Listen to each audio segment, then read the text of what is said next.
ಪ್ರತಿಕ್ರಿಯೆ ಬೇಕು. ಪ್ರಶ್ನೆ ಏನು ಅಂದರೆ, ನೀವು ಯಾವ ಸಿನಿಮಾ ಮಾಡ್ತಿದ್ದೀರಿ, ಯಾವ್ದು ಮುಗಿಸ್ಕೊಂಡ್ರಿ ಅನ್ನೋ ಒಂದು ಕ್ಲಾರಿಟಿ ಬೇಕೀಗ. ಅಂದರೆ ಇಲ್ಲಿವರೆಗೆ ಯಾವ ಸಿನಿಮಾ ಆಯ್ತು, ಈಗ ನಾಳೆಯಿಂದ ಇದು 131 ಸ್ಟಾರ್ಟ್ ಅಂದರೆ ಮುಂದೆ ಯಾವುದು ಅಂತ ಹೇಳಿ, ಇಲ್ಲಿವರೆಗೆ ಯಾವ್ದು ಮುಗಿತು ನನಗೆ ಗೊತ್ತಿಲ್ಲ ಮಾದಿ ಹೆಂಗೆ ಆಗುತ್ತೆ ಹೋಗ್ತಾ, ಬಿಕಾಸ್ ಲೆಕ್ಕಕ್ಕೆ ಸಿಗ್ತಿಲ್ಲ ನಮಗೆ. ಲೆಕ್ಕ ಏನು ಗೊತ್ತಾ, ಫಸ್ಟ್ ಇವಾಗ ರಣಗಲ್ ರಿಲೀಸ್ ಆಗುತ್ತೆ, ಭಾರತಿ ರಣಗಲ್ ರಿಲೀಸ್ ಆಗುತ್ತೆ, ಯಾಕಂದ್ರೆ ಮುಗೀತು. ಅದು ಒಂದು ಸಾಂಗ್ ರಿಲೀಸ್ ಮಾಡುತ್ತೆ, ಡಬ್ಬಿಂಗ್ ಇವಾಗ ಪೋಸ್ಟ್ ಪ್ರೊಡಕ್ಷನ್ ನಡೀತಾ ಇದೆ, ಇಟ್ಸ್ ಗೋಯಿಂಗ್ ಆನ್,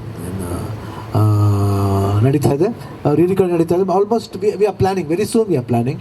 ಆ ಡೇಟ್ ಅನೌನ್ಸ್ ಮಾಡಬೇಕು, ಅನೌನ್ಸ್ ಮಾಡ್ತಾ ಇದ್ದೀವಿ. ಯಾಕಂದ್ರೆ ಮ್ಯೂಸಿಕ್ ಡೈರೆಕ್ಟ್ರಿಗೂ ಟೈಮ್ ಕೇಳ್ತಾ ಇದ್ದೀವಿ, ಅದು ಕೊಡ್ತಾ ಇದ್ದೀವಿ.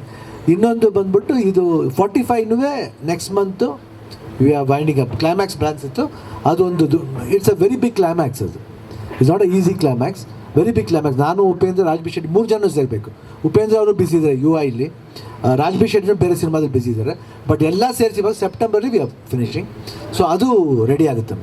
ಇವಾಗ ಸ್ಟಾರ್ಟ್ ಮಾಡಿದ್ದು ಒಂದು ಯಾವುದು ಉತ್ತರಾಖಂಡ ಸ್ಟಾರ್ಟ್ ಮಾಡಿದ್ದು, ಅದು ಇಟ್ ಶುಡ್ ಸ್ಟಾರ್ಟ್ ಇದನ್ನು ಸಮ್ ಏನೋ ಪ್ರೊಡ್ಯೂಸರ್ ಬಂದ್ಬಿಟ್ಟು ಇಲ್ಲ ಸ್ಟಾರ್ಟ್ ಮಾಡೋಣ, ಎಲ್ಲ ಡೇಟ್ಸು ಸಿಗಬೇಕು. ಅದನ್ನು ಸಿಕ್ಕಾಪಟ್ಟೆ ಜನ ಆರ್ಟಿಸ್ಟ್ ಇದ್ದಾರೆ. ಸೊ ಅವ್ರದ್ದು ಎಲ್ಲರದ್ದು ಜಾಯಿನ್ ಮಾಡಬೇಕು, ಅದಕ್ಕೂ ನಾನು ಅಕಾಮಿಡೇಟ್ ಮಾಡಬೇಕು. ಅದನ್ನು ಅಕಾಮಿಡೇಟ್ ಮಾಡ್ತೀನಿ, ಅದು ನನ್ನ ಕರ್ತವ್ಯ. ಡೋಂಟ್ ವರಿ, ಅದು ಬರುತ್ತೆ, ಅದನ್ನು ಮುಗಿಸ್ತೀವಿ. ಯಾಕಂದ್ರೆ ಒಂದು ಸ್ಟಾರ್ಟ್ ಮಾಡಿದಾಗ ಮುಗಿಸ್ಲೇಬೇಕು, ಯಾಕಂದ್ರೆ ಅದು ನನ್ನ ಕರ್ತವ್ಯ. ನಾನು ಏನೇ ಸಿನಿಮಾ ಮಾಡ್ತಾಯಿದ್ರು ನಾನು ಹೆಂಗೆ ಅಡ್ಜಸ್ಟ್ ಮಾಡಬೇಕು ನಾನು ಮಾಡ್ತೀನಿ ಅದನ್ನು. And one more film is, ಅದೊಂದೇ ಸ್ಟಾರ್ಟ್ ಆಗಿರೋದು ಅಷ್ಟನ್ನು. ಅದು ಬಿಟ್ಟರೆ ಇವಾಗ ಸ್ಟಾರ್ಟ್ ಮಾಡ್ತಾಯಿದ್ದೀವಿ. ಇದರಲ್ಲಿ ನೀಟಾಗಿ I have given the dates. ಅವ್ರಿಗೆ ಆಲ್ಮೋಸ್ಟ್ ಎಲ್ಲೂ ತೊಂದರೆ ಕೊಡ್ತಾ ರೀತಿ ಕೊಟ್ಟಿದ್ದೀನಿ. They will finish and go. ಸೆಂಟ್ರಲ್ಲಿ ಭೈರವನ ಕೊನೆ ಪಾಠ ಡಿಸೆಂಬರ್ ಸ್ಟಾರ್ಟ್ ಮಾಡ್ತಾಯಿದ್ದೀವಿ, ಅದರಿಂದ ಪ್ರಾಬ್ಲಮ್ ಇಲ್ಲ. ಭೈರವನ ಕೊನೆ ಪಾಠ ಅದು completely concentrating only on that. So ಅಮ್ಮ ಯಾವುದಮ್ಮ? God knows. ಇಲ್ಲಮ್ಮ, ಏನಾದ್ರು ಅದು ಅದೇ ಹೇಳಿದಲ್ಲಮ್ಮ, ಏನು ಥರ ಮಾಡಬೇಕನ್ನೋದು ಅವ್ರಿಗೂ. ಬಿಕಾಸ್ ಇಟ್ ಶುಡ್ ಪ್ರಾಪರಾಗಿ ಅದು ಬಂದು ಅದು ಇದು ಅಟ್ರಾಕ್ಟ್ ಆಗಬೇಕು, ಅದಕ್ಕೋಸ್ಕರ ನೋಡ್ತಾ ಇದ್ದೀವಿ. ಏನೇನೋ ಒಂದು ಸಿಂಗಲ್ ಲೈನರ್ ಇಟ್ಕೊಂಡ್ಬಿಡ್ಬೋದು, ಅದು ಸಬ್ಜೆಕ್ಟ್ ಸೂಟ್ ಆಗಬೇಕು, ಅದಕ್ಕೋಸ್ಕರ. Otherwise nothing.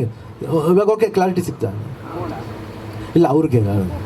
ಒಂದು ಪ್ರತಿಕ್ರಿಯೆ, ಕನ್ನಡದ ನಟರು ಕನ್ನಡ ಸಿನಿಮಾ ಮಾಡೋದ್ರ ಜೊತೆಗೆ ಹೊರಗಡೆಗೂ ಹೋಗ್ತಾ ಇದ್ದಾರೆ. ಈಗ ಹೊಸ ಟ್ರೆಂಡ್ ಸ್ಟಾರ್ಟ್ ಆಗಿದೆ ಒಂದು 2 ವರ್ಷದಿಂದ ಅಂತಲೇ ಹೇಳ್ಬೋದು.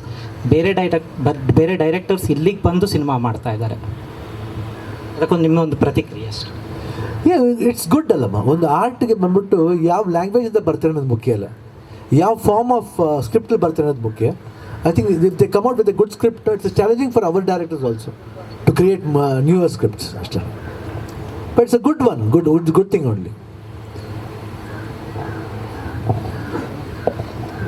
ನನ್ನ ಪ್ರಶ್ನೆ ಡೈಲಾಗ್ ರೈಟರ್ಸ್ಗೆ, ಪ್ರಸನ್ನ ಮತ್ತು ಜಯಕೃಷ್ಣ. ಪಾಪ ಶಿವಣ್ಣನ ಸಿನಿಮಾ ಅಂತಂದ್ರೆ ಡೈಲಾಗ್ಸ್ಗೆ ತುಂಬ ಪ್ರಿಯಾರಿಟಿ ಇರುತ್ತೆ, ಅದರಲ್ಲಿ ಆಡಿಯನ್ಸ್ ರೆಸ್ಪಾನ್ಸೇ ಗೊತ್ತಾಗುತ್ತೆ. ನಿಮಗೆ ಈ ಸಿನಿಮಾಗೆ ಡೈಲಾಗ್ಸ್ ಬರಿಬೇಕು ಅಂತಂದ್ರೆ ಎಷ್ಟು ಚಾಲೆಂಜ್ ಅಂತ ಅನ್ನಿಸ್ತು ಅಂತ?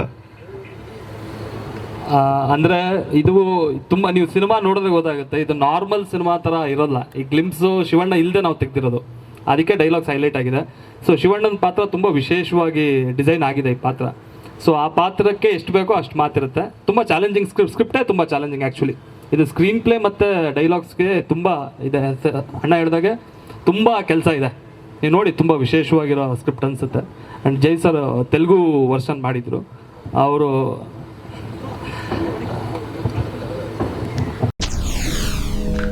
SSTV ಸಿನಿಮಾ ಜಗತ್ತಿನ ಕ್ಷಣ ಕ್ಷಣದ ಸುದ್ದಿಯೊಂದಿಗೆ.